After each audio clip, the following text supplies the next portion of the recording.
Graça e paz, queridos irmãos. Esse é o canal Discipulando pela Bíblia. Eu sou o pastor Bruno Pinho e nós estamos aqui mais uma vez juntos na porção diária da Palavra de Deus, ok? Como é que você anda com as suas leituras? Eu estou aqui com muita alegria, com muita honra, poder compartilhar aqui nessa simplicidade, um celular, uma mesa e um pão compartilhado diariamente com o seu coração, ok?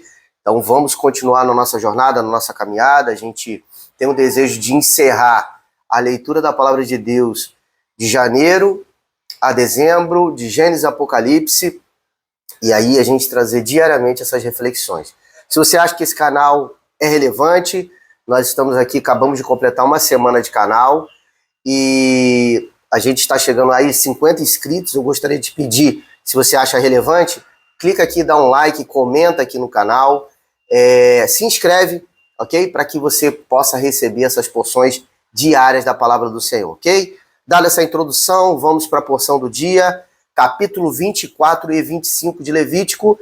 Estamos caminhando para o final, inclusive amanhã nós encerramos o livro de Levítico, e começa aqui o Senhor dando uma orientação a Moisés, falando sobre mais alguns utensílios, algumas movimentações dentro do tabernáculo, né?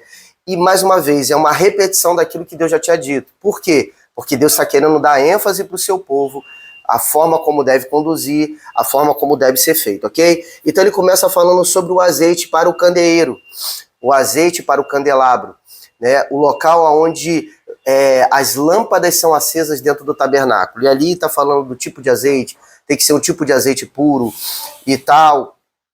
E a instrução mais importante com relação aqui à questão do azeite é que o sacerdote ele precisa se atentar e cuidar para que a lâmpada do candelabro ela esteja acesa continuamente dentro do tabernáculo, dentro do lugar da presença. Isso é incrível, porque a presença da lâmpada acesa, a figura, perdão, da lâmpada acesa na Bíblia, ela simboliza a presença do Espírito Santo na vida do homem.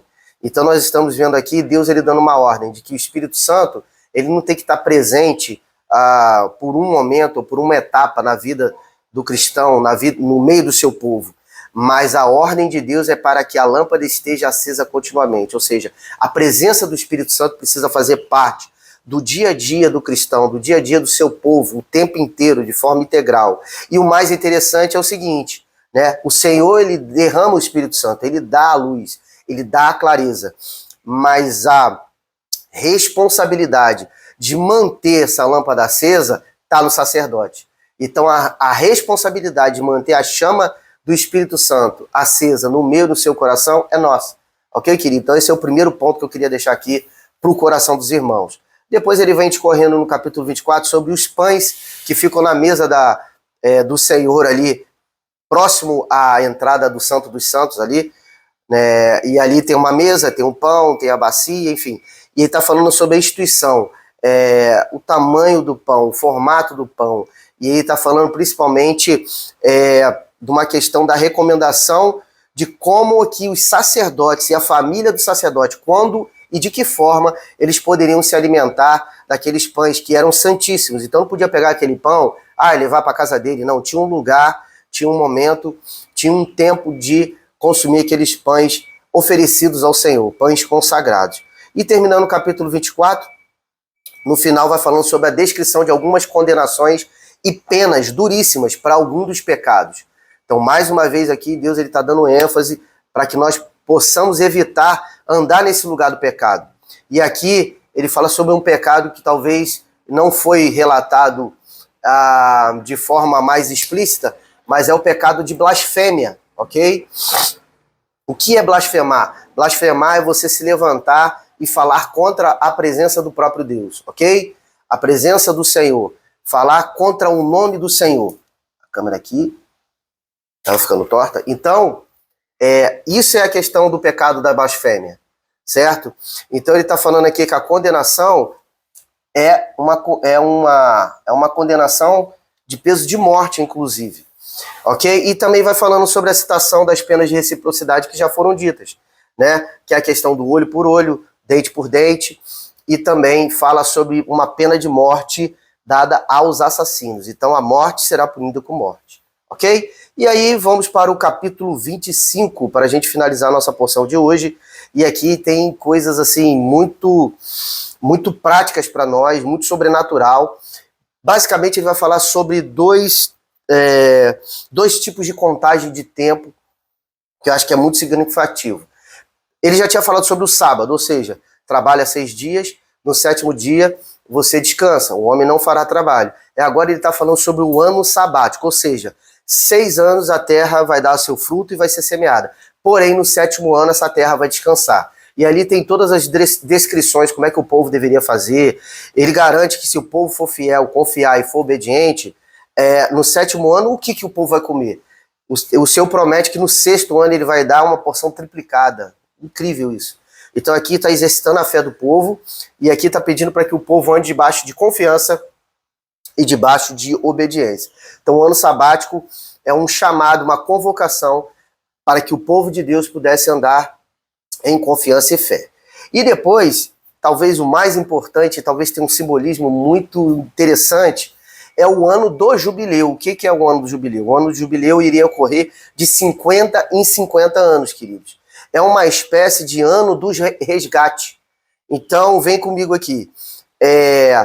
Se um homem ou uma família ou os filhos fossem escravos de alguém e ele tivesse uma origem hebreia, ou seja, se ele fosse israelita, fosse do povo de Israel, e por alguma situação, por dívida, por pobreza, seja que fosse, tornasse um escravo de um outro hebreu, né, no ano do jubileu ele teria o seu resgate, ou seja, ele teria a sua dívida perdoada e ele deixaria de ser escravo, ele e a família dele seriam livres. Isso é incrível, porque a gente está falando aqui de escravidão e dentro do nosso contexto de hoje, não cabe, né? É uma coisa que não consegue conceber na nossa mente. Mas para o contexto da época, isso aqui é um avanço significativo. Nós estamos falando de povos que oprimem outros povos, nós estamos falando de pessoas que pegam outras pessoas, escravizam, e uma vez escravo para sempre, ok? E nós estamos falando aqui de uma condição que o próprio Deus está inserido dentro do seu povo, uma condição de perdão, uma condição de resgate, uma condição de libertação. Isso é muito interessante, ok? E se a gente for olhar de forma profética ou de forma prática para nós, o ano do jubileu, ele simboliza como se fosse o ano da libertação.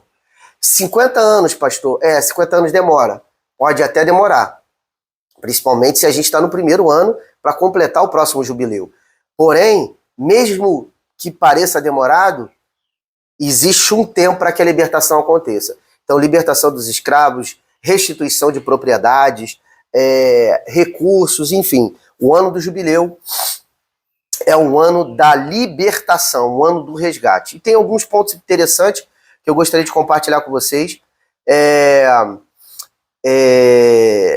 Outro ponto muito à frente à cultura da época, que além do ano do jubileu apresentar um ano do resgate, da libertação, por exemplo, do escravo, o escravo hebreu de outro hebreu, ele poderia ser resgatado no meio da escravidão. Então poderia vir um parente com recursos e comprar aquele parente e libertar ele. Ou então, se ele recebesse uma herança, o escravo, ele teria condições de comprar a si mesmo para que houvesse uma libertação. Parece algo estranho para hoje, mas para a época era algo muito avançado e demonstra aqui o cuidado, o carinho de Deus com relação à libertação do seu povo, ok? Outra coisa também interessante é que quando nós estávamos falando de terra agricultável, né, um campo, o lugar agrícola, seja uma residência colocada no campo ou o próprio campo onde está sendo plantado,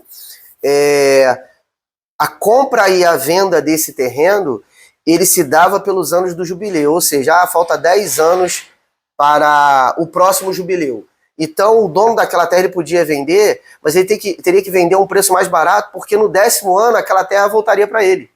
Então o ano do jubileu, ele girava todos os negócios, negociação, porque ao final do jubileu a lei dizia que aquele tipo de imóvel, daquele tipo de terreno deveria retornar ao seu dono. Olha que interessante. Com exceção do imóvel edificado e murado, inserido no contexto de uma cidade, essa propriedade que for adquirida no ano do jubileu não vai ser resgatada. Olha que interessante. Aqui nós temos o conceito de propriedade privada sendo colocado no livro de uma lei muito antiga. Então, o Senhor está falando, olha só, quem comprou uma casa murada, edificada na cidade, essa casa vai ser perpétua para a família até quando ele venda, até ele vender.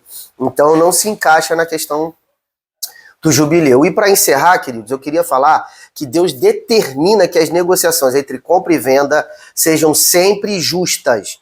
Condena a usura, condena quem tenta se aproveitar dos mais pobres, para quê? Dos mais necessitados, para quê? Para tirar juros, para extorquir aquele que tem uma condição menos favorável. Então, no final de tudo ali, Deus está pedindo para que a gente se torne justo, para que a gente possa, inclusive, cooperar e ajudar com aqueles menos necessitados, tá? Aqueles que têm menos recursos, se você tiver mais recursos, colaborar com essas pessoas, ok? Então a gente vê aqui um Deus justo, um Deus cuidando do seu povo e cuidando para que a justiça prevaleça no meio do seu povo, ok?